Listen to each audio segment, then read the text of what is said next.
Okay. I don't worry, 'cause everything's gonna be alright.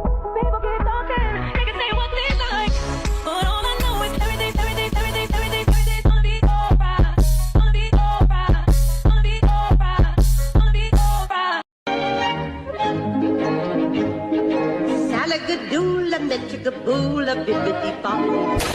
I picked up bands in the west. Bands hit up.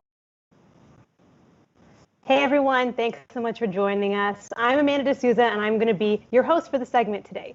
So what you saw there off the top is a compilation of TikTok videos from a Canadian doctor who's been using the platform throughout the pandemic. And we're actually going to speak to Dr. Naheed Dasani a little bit later in the show, so please stay tuned for that. And his TikTok examples are just one way that personal brands and corporate brands have been really changing the way that they use social media throughout the pandemic. So that's why today we want to talk about the role of social media in a crisis. So joining me today for this discussion is HuffPost Canada's Manager of Audience Development, Rebecca Zayman. Hi, Rebecca. Hi, Amanda. It's nice to see you. It's nice to see you too. Before we get started, we want to make sure that you guys are all part of the conversation. We're talking about social media, so we want to see you on social media. So please follow along, leave your questions, leave your comments, tweet us, and we'll try to get to as many as we can at the end of the show. All right, so let's start off, Rebecca, by learning a bit more about your role at HuffPost. Can you tell us a bit more about audience development? Yeah, absolutely. So audience development is a bit of a new role within a newsroom. And what it's really focused on is thinking about the distribution of the stories that our journalists create. So it's a lot of things like newsletters and push alerts and other ways that stories get out. But one obviously really big thing we're talking about today is social media.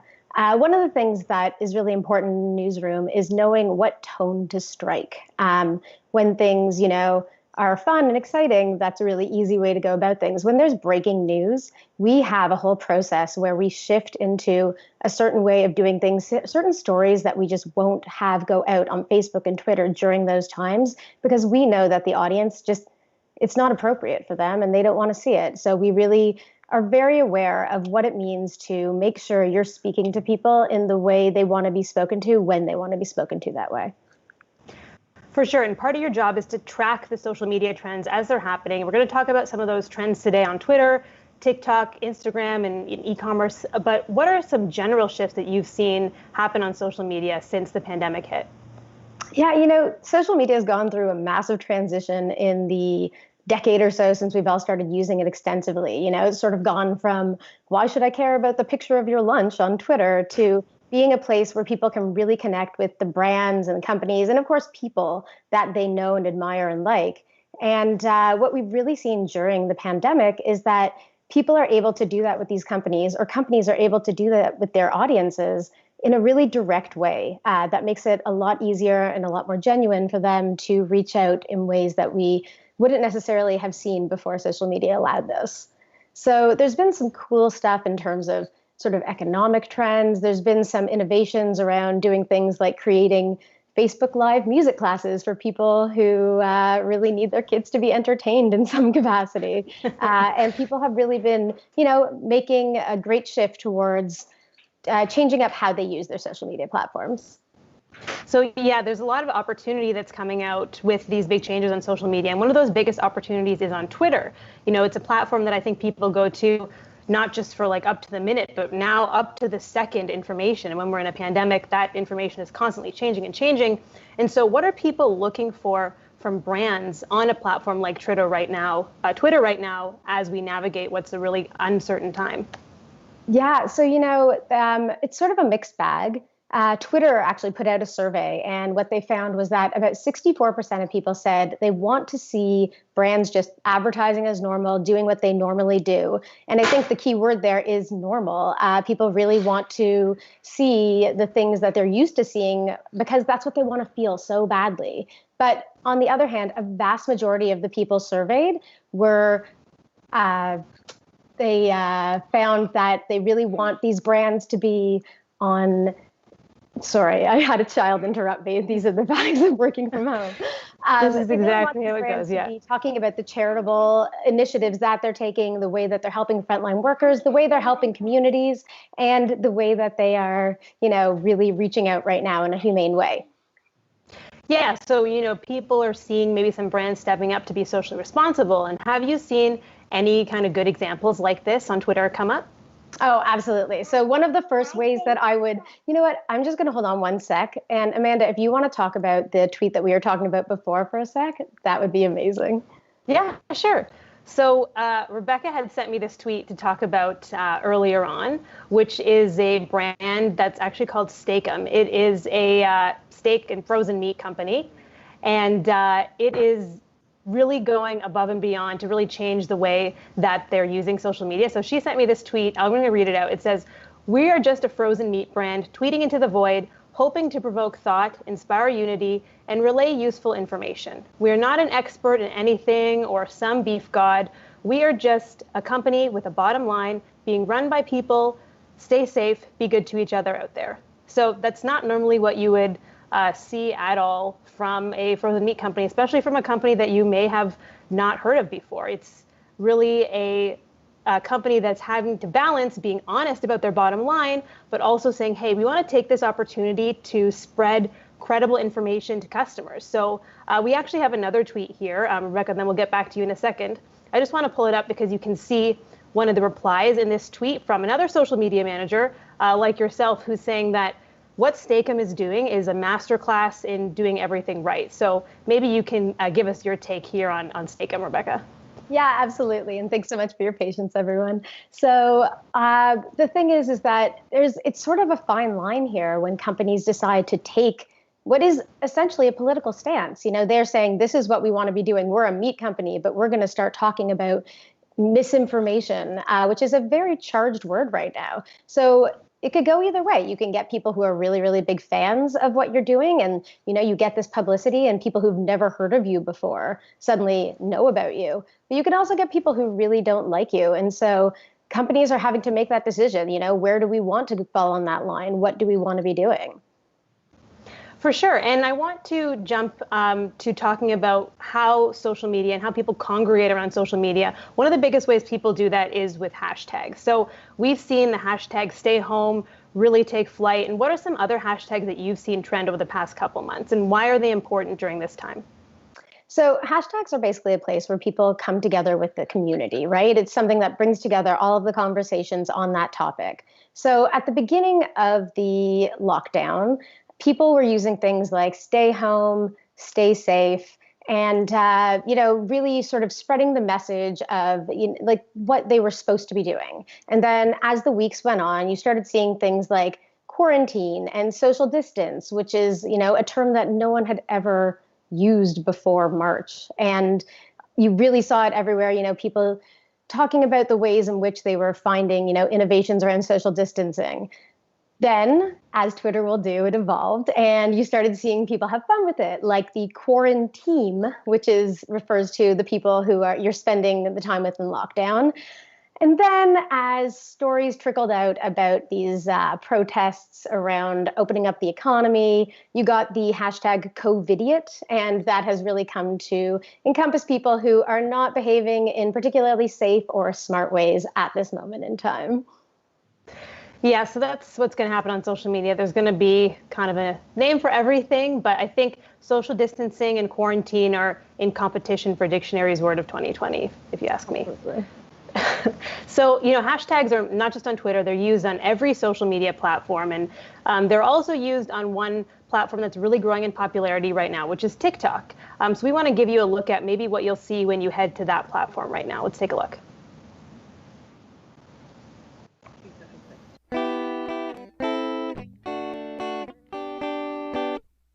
Want to learn how to cut a pineapple?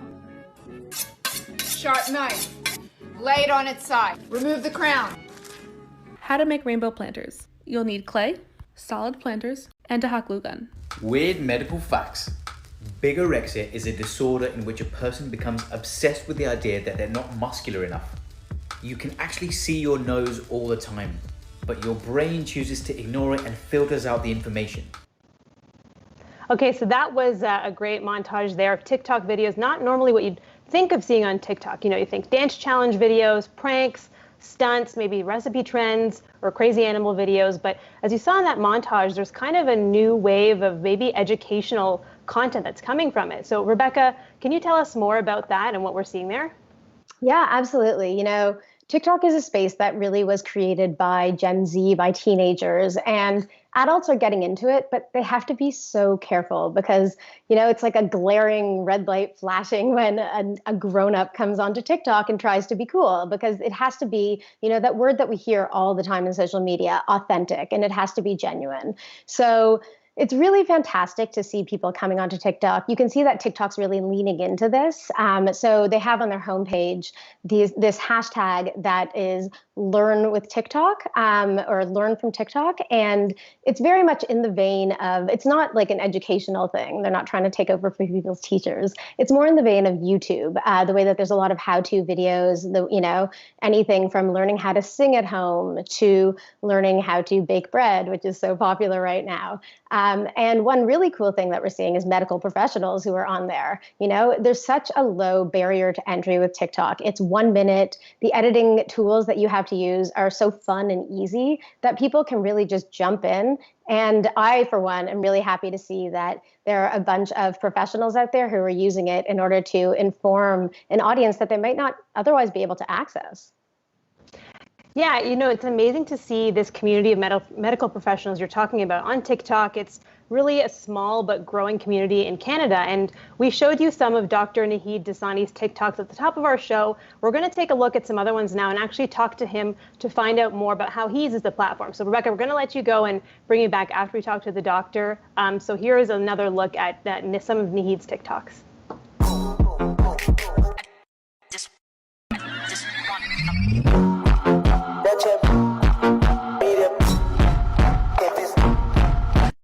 I just got back from my first COVID-19 assessment center shift. We were run off our feet, seeing over 198 people. Despite this, I can't say enough about how staff and health workers are stepping up during this time of crisis. This is inspiration, this is dedication, this is community. Okay, so some amazing videos there. I want to welcome Dr. Naheed Dasani. He's a palliative care physician, activist, and medical director for the Region of Peel's COVID-19 homeless response. Hi, Naheed, how are you? Good. Thanks for having me on the show today. Yeah, and I should add that you're actually calling us live from the hospital right now. So thanks so much for stepping away to talk to us. My pleasure.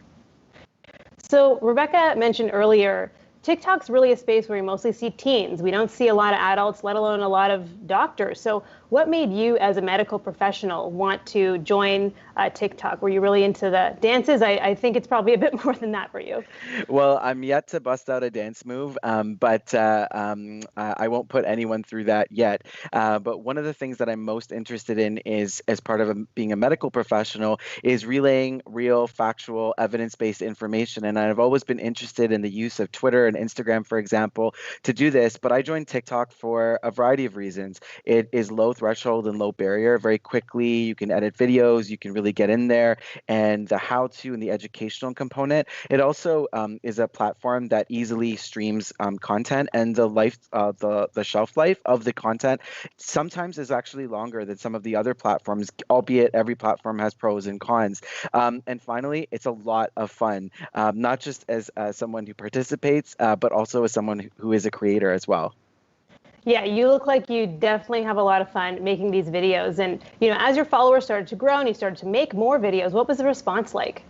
Well, it's wild. I just never thought the response would be so positive. I'm seeing a huge response around my videos, which are really focused around educating people around palliative care and end-of-life care issues, which is something that is really complicated, and there's a lot of misnomers out there in the community about these topics. Also, topics related to homelessness and advocacy around poverty and ending poverty in our communities to improve healthcare for people who are often living on the margins. And finally, it has been a really unique opportunity for me to advocate around issues related to COVID-19, and particularly around people who are homeless in our communities and how they're being impacted from a health perspective. And you're on other platforms, as you said. You're active on Twitter, you're active on Instagram, but what makes TikTok so different than those other platforms? One of the things is when you post on other platforms, the shelf life of the content typically goes stale in about 24 to 48 hours. But with TikTok, it's kind of wild. There's this algorithm, which is like this black box that nobody really understands. But people start listening and watching, and then there'll be a release, and then randomly a few weeks later, your video can become live again. That's one of the things. The other thing is it allows you to wrap in text, video, and audio in a way that's really customizable. So you have an infinite number of possibilities, which allows you to have an infinite number of possibilities for how you're conveying your message. And finally, it is the fastest growing social media platform in the world, which means there's more opportunity to reach people and hopefully educate people. And for yourself as a medical professional, you're reaching other people, but you talked to me earlier about how you're able to reach other medical professionals as well. Maybe you can talk about that community aspect that's been growing on TikTok as well. For sure. I'm so proud to be part of a growing community of TikTok creators from the healthcare community who are on there because they feel that this is as important as keeping up to date with research papers and the latest studies. And it's actually our duty to be on there, connecting with people in real time, using platforms that real people in our communities use to educate people on why it's important to stop smoking, or how we can prevent the development of cancer, or how social factors are making us sick in our communities.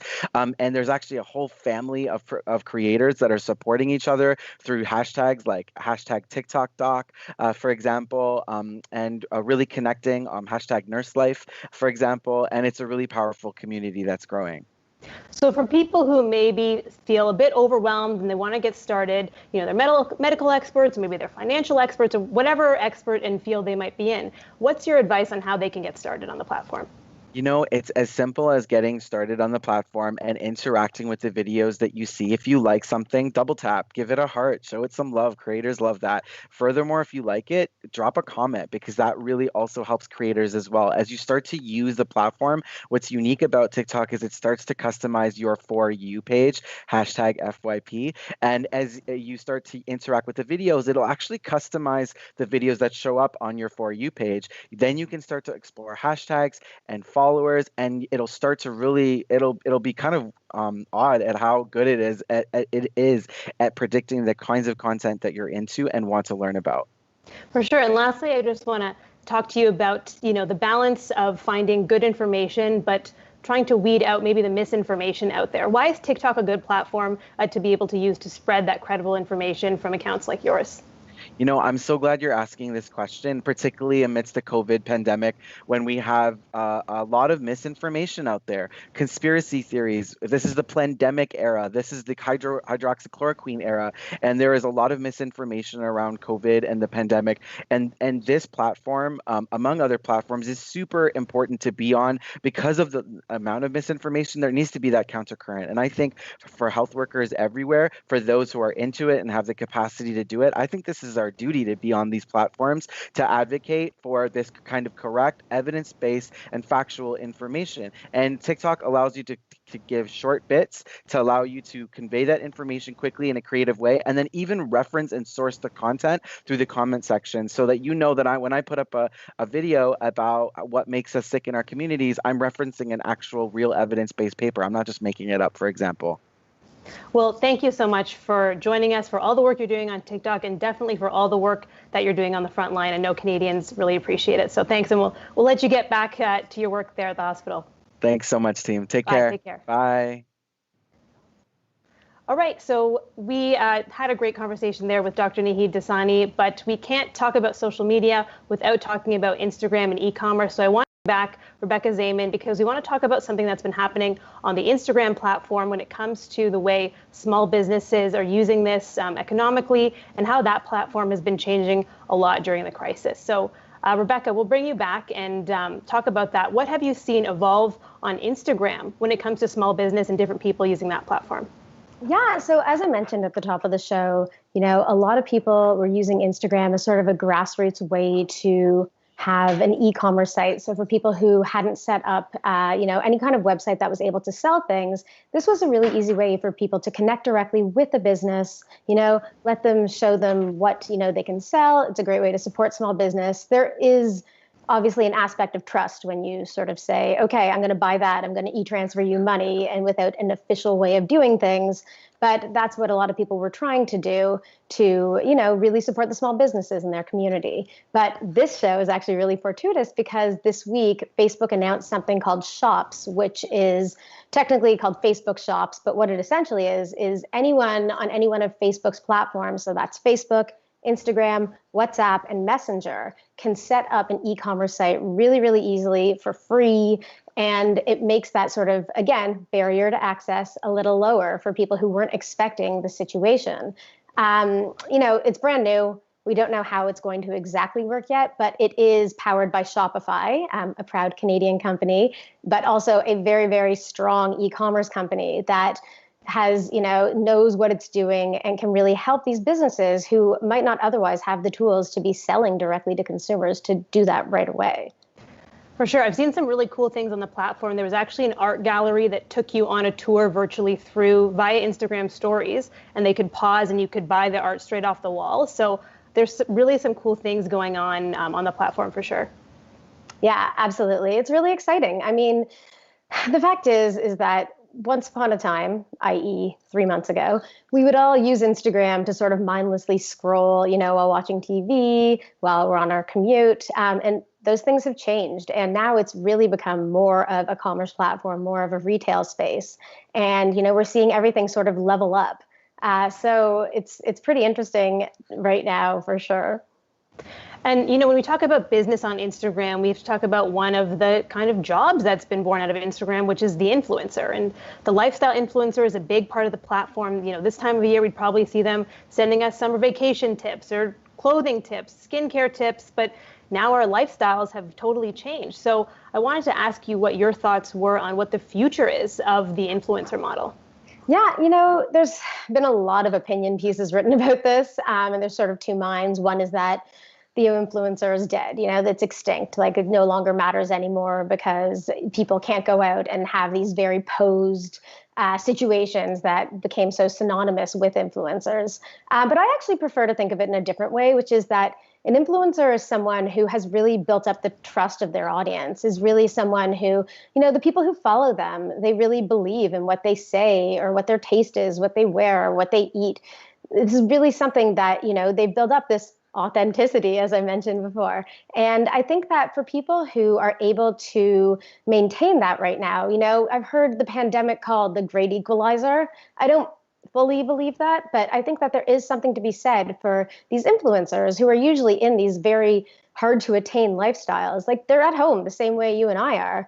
And, because of that, seeing how they react to those situations, the ones who do so in a way that still feels real to their followers, still feels like something their audience can hold on to, they'll really sort of rise to the top and frankly become even more influential.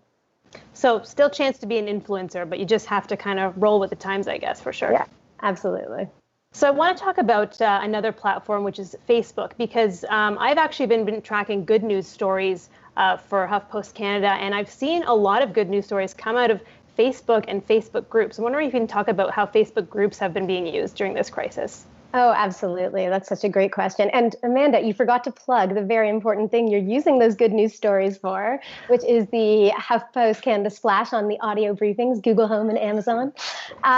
So what's happened, Facebook is really pushing this idea of community, of what they call groups, for the past few years, that they really want people to be building these connections that they don't necessarily have with people from across their communities.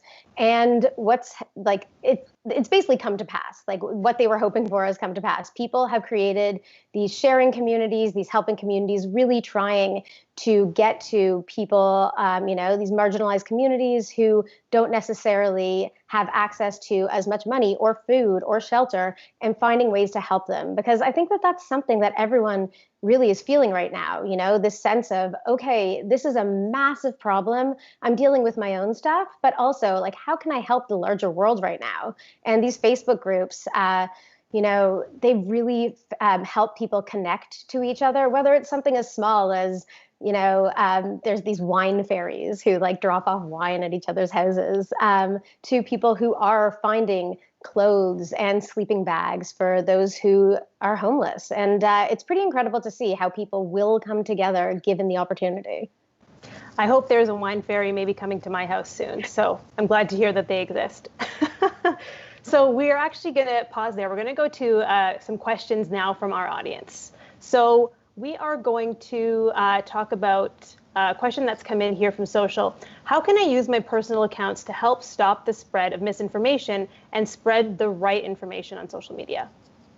That's a really great question, and something that should be on everyone's mind right now. There is so much information out there. We are just being bombarded, and it's hard to know where to take it from. And to me, like, the answer is the authorities. So something that a lot of social media platforms did basically right off the bat was give links for people to the health authorities in their region. So you'll see it on Pinterest, you'll see it on YouTube, you'll see it on Facebook. If you search something on Google, the first results that come up are things that link to health authorities, that give the most up-to-date information, that really tell you, you know, what you need to know. And this is so important to always remember the source. You know, even someone who has a blue check mark on their Twitter account or Instagram account, that doesn't mean that they are the health authority that you need them to be. And so looking to the people who actually do have answers, who are looking at research and scientific fact, is so important right now, more than ever, I'd say.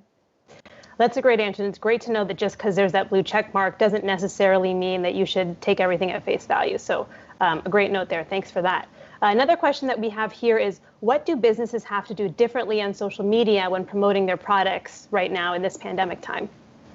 Yeah, you know, like we said, a lot of people do actually want normalcy. They do really want things to just come across the way they always were. You just want to be aware of language, you know, things that 3 months ago didn't feel like it would have, like, carry any weight. Something about, you know, sneezing, infection, like the word viral even, for example, right? We talk a lot about things going viral online. And now, like, frankly, that word means something completely different. So really looking at that through a lens of, does this make sense at this moment in time, given the situation? And then also recognizing that not everyone is in the same situation that you might have assumed they were at the beginning.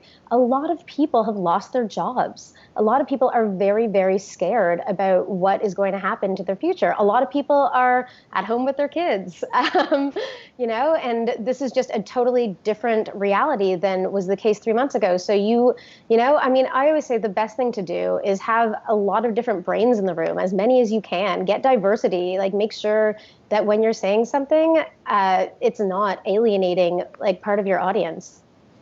And I want to bring up an example of a brand that I think stepped up to what you were talking about, promoting their product, but also the good news aspect we were talking about. So this is something I saw, which was a lady, she's 93 years old, Olive, whose family member came to her door. She posted a picture that said, "I need more beer," and she was holding a Coors Light.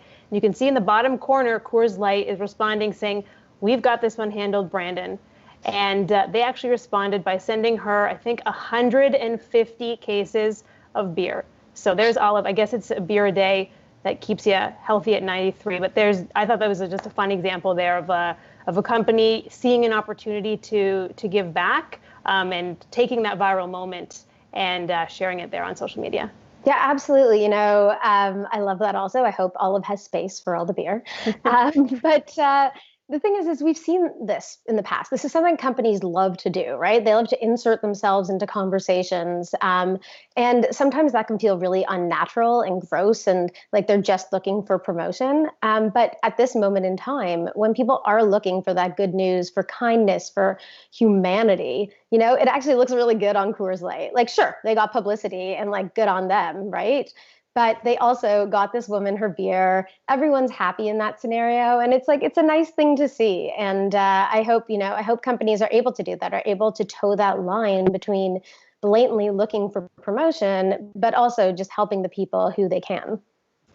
For sure. Well, that is all the time we have. So thanks everyone for watching. Thank you, Rebecca. We know that you've been working from home with kids this whole time. So appreciate you stepping away and taking the time today. Thanks a lot. Thank you. And please follow us on our social media channels at HuffPost Canada, Facebook, Twitter, Instagram. That's our handle. Easy to find. Can't wait to see you there. Maybe we'll see you on TikTok too soon. Ooh, maybe. All right. Thanks everyone for watching. Take care.